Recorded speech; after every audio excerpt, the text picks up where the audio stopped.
palju väikseid selle ilmas ringi käib, nende rõõmsaid veempe terve ilm saab täis, aga ühel päeval muutub embumees, imestavad sõbrad, kes küll seisab nende ees. nii on ikka, et kõik lapsed ükskord suureks kasvavad, olla teisiti ju kuidagi ei saa. lilled, puud ja loomad, linnud, väiksed rohuputukad, kõigil olemas on kasvumaa.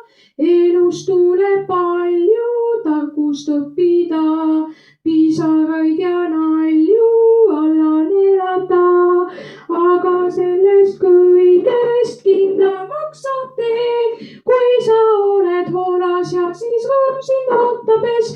nii on ikka, et kõik lapsed ükskord suureks kasvavad, olla teisi